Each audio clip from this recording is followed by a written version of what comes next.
Hi YouTubers, as promised, this is my second unboxing. This is the EK DDC X-Res 100 CSQ. Now this is a combo reservoir slash pump for all the DDC pumps, and it's pretty basic. CSQ design for the box again. Alright, let's get to it.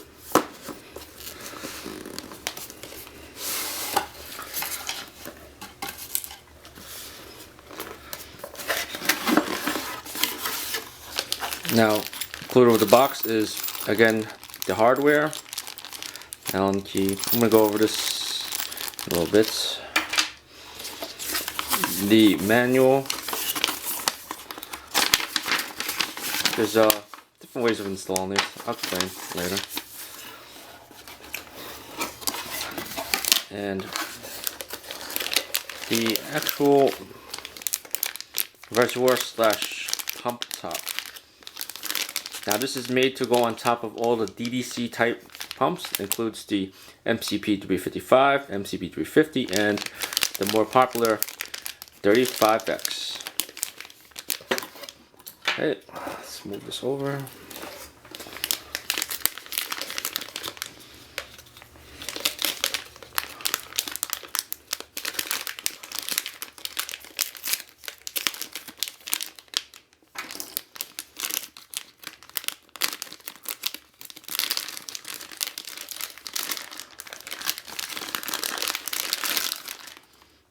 Okay. Now, this is the output port. It has two input ports, one located here and the other one located on the other side. Stop fittings are included, so you don't have to use all of them. Now this is an aceto block, so it's made to go right on top of the DDC pumps. The reservoir obviously is built on top, made of acrylic. Looks good. Very compact, very small. Very small. Obviously this is made to go on top. The bolts, we're going to be using the DDC heatsink EK bolts for that. Now, obviously you can unscrew this. This is the top. You can put a stop fitting here, or you can even have your input there if you want to.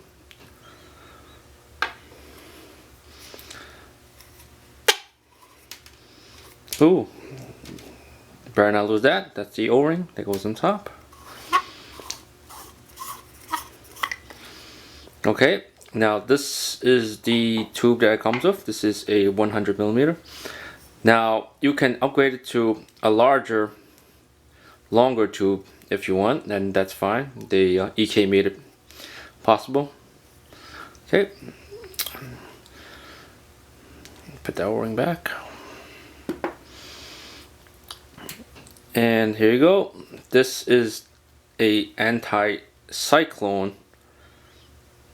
Basically, the pump sits at the bottom where it's feeding, and this is just to slow down or stop the cyclone effect.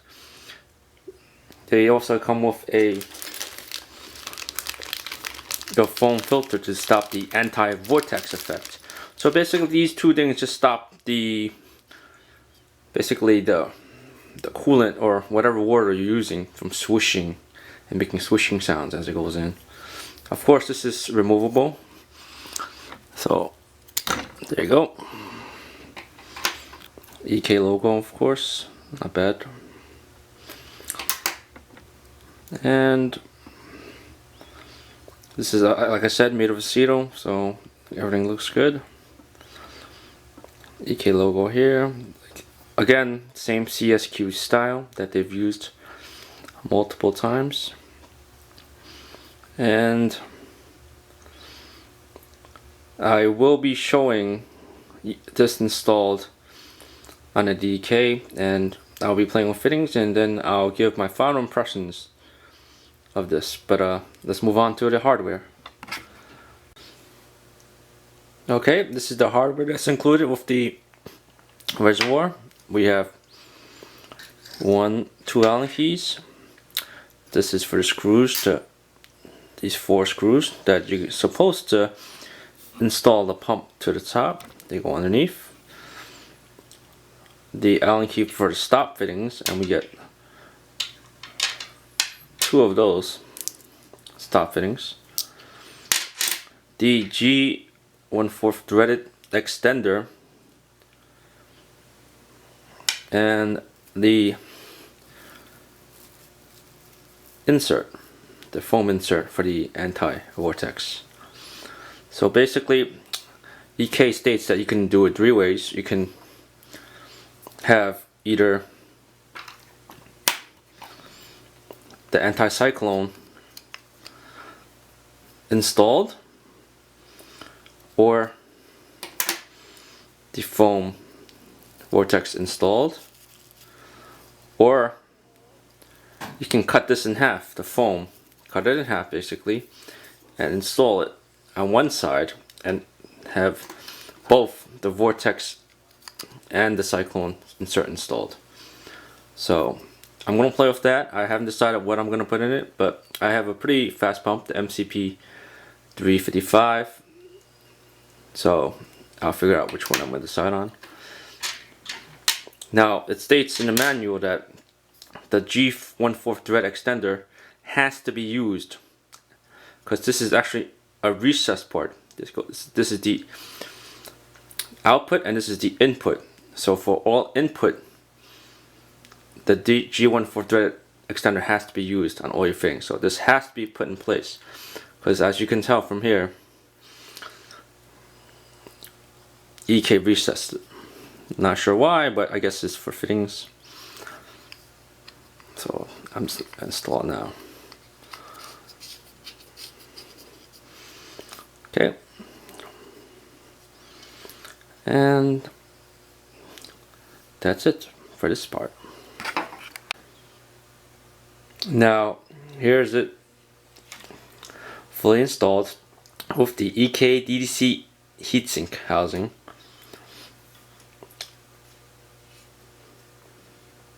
So now this is fully installed. Output here, input here.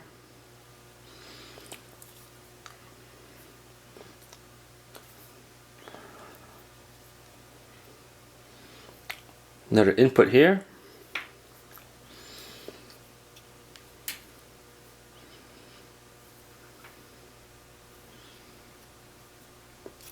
Install the stop fitting here. And alright, let's try to put some fittings in. Okay, now I can put a fitting here. I have monsoons, free flow ones, and I can also put a rotary here, also monsoons.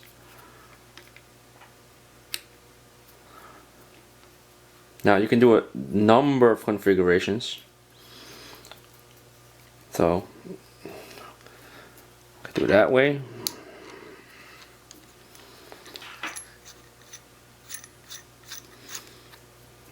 So I have a rotary for the output, and then I can have an input as a regular compression fitting, or I can have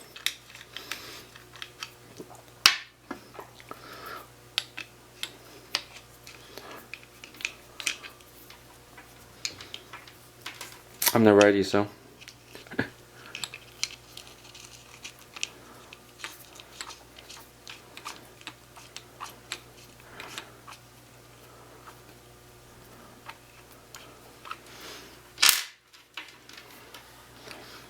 I can have dual rotaries, dual 90 degrees input and output. And as you can see, these are very large rotary fittings, and the EK has no problem supporting them. They do touch a little bit when we go like when I turn them a little bit.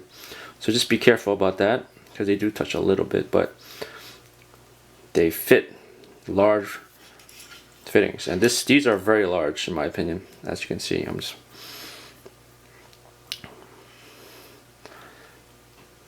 still not sure yet on how I'm going to use input output yet, because I haven't figured out my loop yet. But just wanted to show you what's this. I'll probably put a stop fitting there because I'm going to have the DDC facing this way. Okay, pretty heavy actually. This heatsink housing added a decent amount of weight to this tube, but overall I'm very happy with this this setup. The reason I got the reservoir top is because I needed this to be as small as possible, and it's